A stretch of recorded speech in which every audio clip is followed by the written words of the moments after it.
Sahabat Bahtera, dulu saya pernah ditanya oleh seorang teman saya tentang mitos dan kaitannya mitos dengan cerita-cerita yang ada di kitab suci. Jadi pertanyaannya itu adalah, bagaimana bila cerita-cerita yang ada di kitab suci itu mitos? Apa reaksi saya saat itu? Saya menolak. Dan saya bersikukuh. Kemudian saya mencari argumen-argumen bahwa cerita-cerita di dalam kitab suci itu bukan mitos. Itu kebenaran dan pasti pernah terjadi. Kemudian terjadi perdebatan yang tidak berujung.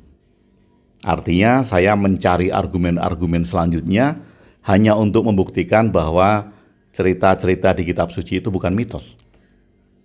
Nah, kemarin malam saya teringat kembali dengan pertanyaan itu. Walaupun saya sudah lama memiliki cara pandang yang berbeda, tetapi kemarin malam saya teringat kembali dan gak ada salahnya hal ini saya angkat untuk saya tanyakan kepada sahabat-sahabat semuanya. Pertanyaannya adalah, bagaimana bila cerita-cerita di dalam kitab suci itu adalah mitos? Anda setuju nggak?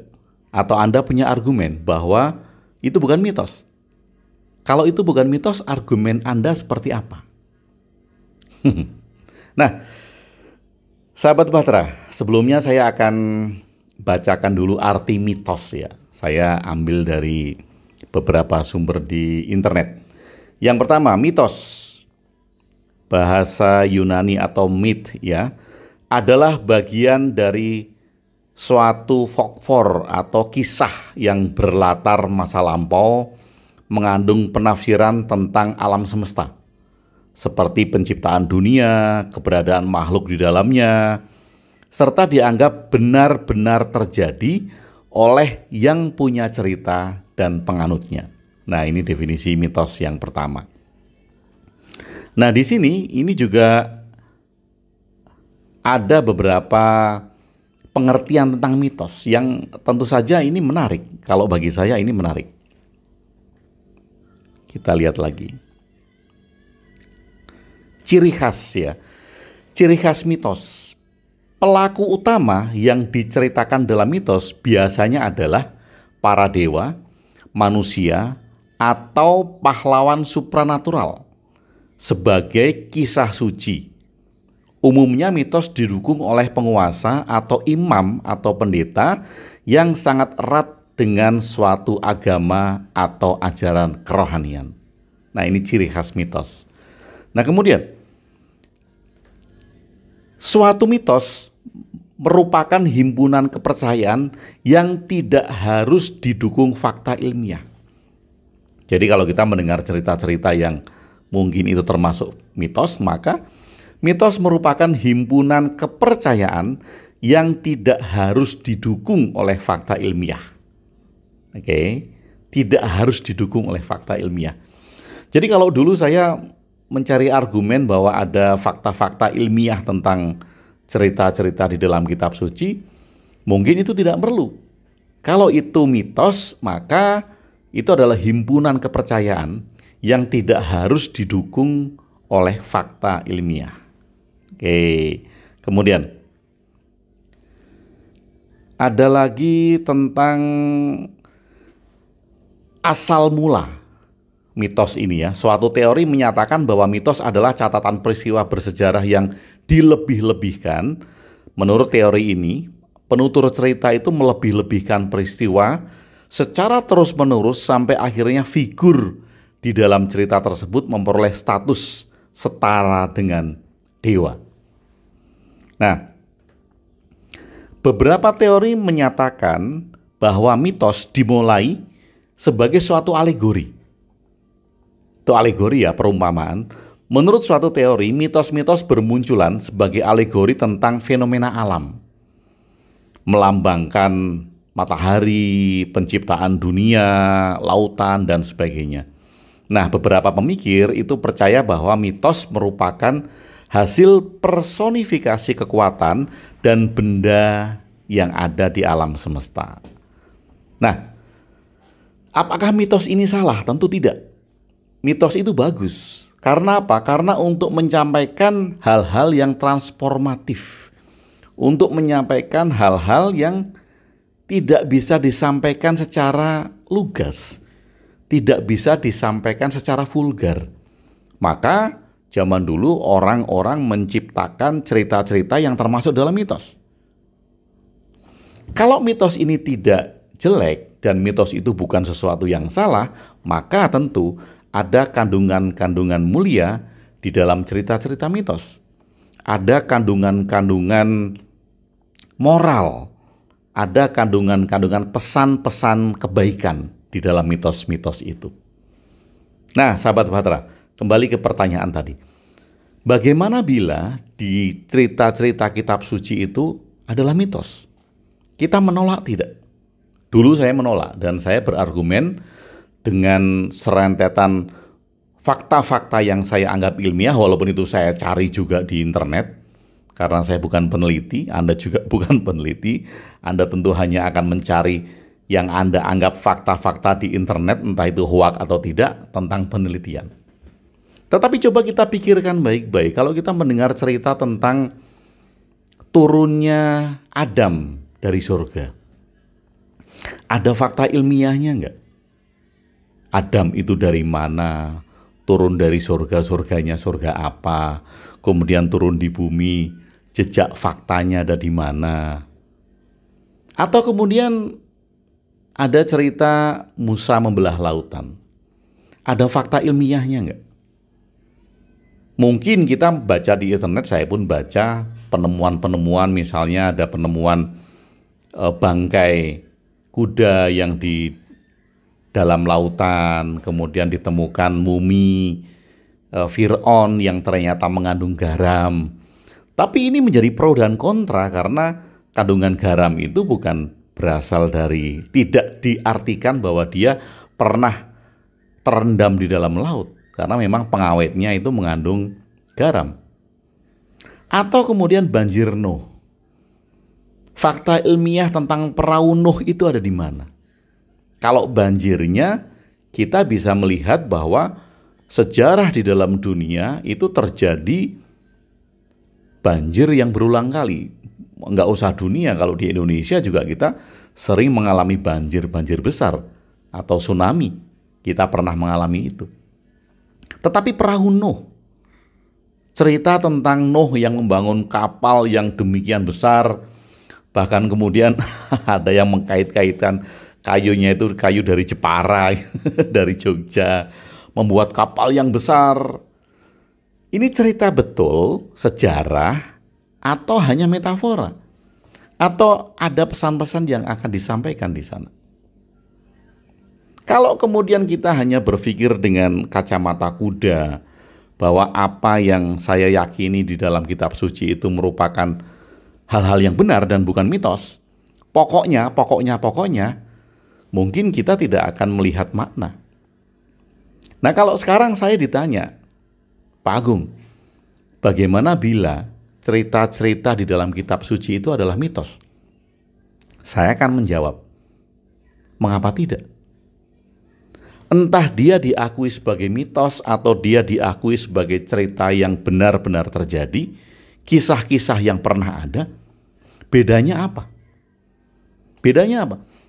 Mengapa kita terjebak dengan pencarian bahwa cerita-cerita itu benar terjadi atau mitos? Mengapa kita terjebak dengan perdebatan itu? Kalaupun kemudian ada orang yang mengatakan cerita-cerita di dalam kitab suci itu mitos, ya kalau bagi saya ya biarkan saja. Karena bukan itu yang esensial. Orang menganggap itu mitos atau itu benar terjadi, bukan itu yang esensial. Kalau kemudian kita terjebak akan membuktikan bahwa semua cerita-cerita itu ada fakta-fakta ilmiahnya, kita tidak menemukan hal-hal yang esensial. Yaitu apa?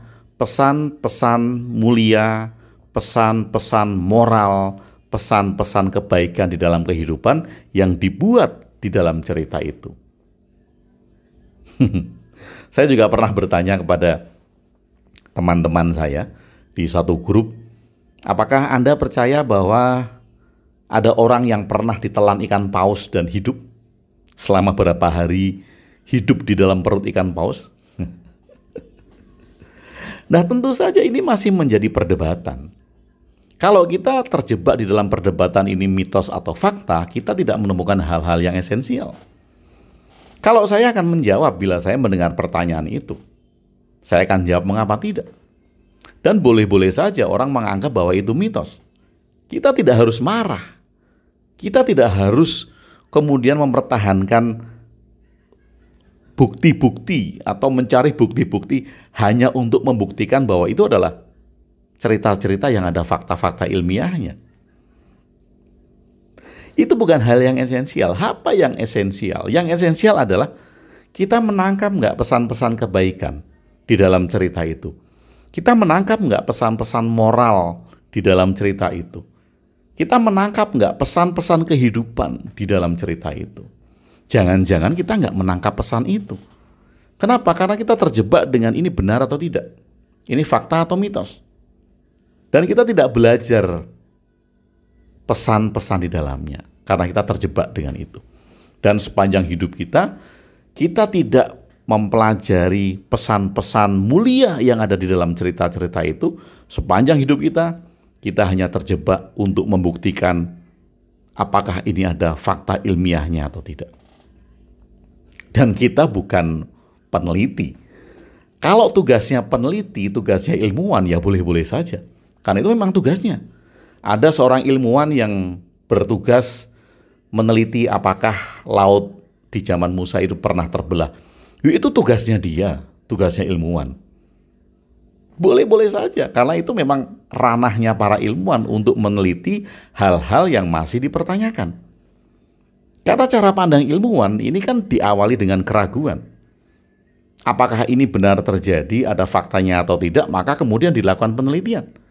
Kalau tidak diawali dengan keraguan, tidak akan pernah ada penelitian. Tetapi kita bukan peneliti, kita hanya penganut. Kita kemudian mencari-cari sumber di internet yang kita anggap itu fakta ilmiah. Padahal yang mengunggah berita itu juga bukan peneliti, bukan jurnal ilmiah. Hanya blog-blog sendiri, blog-blog pribadi yang kemudian kita anggap itu adalah fakta-fakta ilmiah. Sahabat Bahtera, sekali lagi, bagaimana bila cerita-cerita di dalam kitab suci itu adalah mitos? Saya akan menjawab, mengapa tidak? Sah-sah saja. Orang menganggap itu mitos, silakan. Karena itu adalah keyakinannya. Orang menganggap itu adalah cerita fakta, silakan. Karena itu adalah keyakinannya.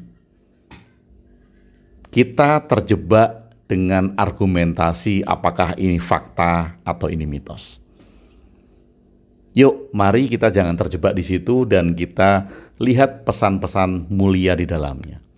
Kalaupun itu mitos, mitos bukan sesuatu yang jelek. Kalaupun itu mitos, ada pesan-pesan moral, ada pesan-pesan kebaikan yang ingin disampaikan di cerita itu. Mengapa tidak kita ikuti? Kita tahu kalau itu mitos. Tetapi ketika dia ada pesan-pesan moralnya, ada pesan-pesan kebaikannya, ada pesan-pesan mulianya, mengapa tidak kita pelajari dari hal-hal itu? Tadi baru saja saya lihat video yang berjudul video saya yang berjudul kemudian ada komen, mudah untuk membuktikan fakta bahwa kitab suci itu turun dari Tuhan atau tidak. Katanya adalah adanya mukjizat. Nah, ini sama saja. Tolak ukur Anda mukjizat itu apa? Apakah mukjizat itu bisa dibuktikan dengan fakta-fakta ilmiah? Apakah mukjizat itu bisa dibuat tolak ukurnya sebagai data-data valid yang ada fakta-faktanya? Nggak ada kan? Karena mukjizat adalah keyakinan. Kita meyakini mukjizat dari keyakinan kita. Orang lain juga meyakini mukjizat dari keyakinannya. Kemudian kalau kita membandingkan kitab suci satu dengan kitab suci yang lain hanya atas dasar mukjizat, Loh, masing-masing keyakinan itu mempunyai keyakinan atas mukjizatnya sendiri-sendiri kok. Setiap keyakinan itu mempunyai cerita tentang mukjizat. Setiap keyakinan itu meyakini tentang mukjizat di dalam keyakinannya. Kemudian apa yang mau kita bandingkan dengan mukjizat itu? Fakta ilmiahnya apa dari mukjizat? Nggak ada kan? Karena ini keyakinan. Kalau itu keyakinan ya sudah. Kita tinggal meyakini apa yang kita yakini tentang kitab suci.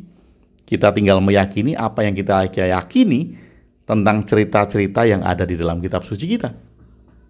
That's finished. Dan kita tidak berdebat lagi apakah itu mitos atau tidak. Kemudian kita tidak membela mati-matian bila ada orang lain mengatakan bahwa cerita-cerita dalam kitab suci kita itu mitos. Biarkan saja, karena itu bukan yang esensial sekali lagi. Yang esensial adalah pesan-pesan cerita di dalamnya. Entah itu mitos atau bukan, entah itu mitos atau fakta, yang esensial adalah pesan-pesan di dalamnya.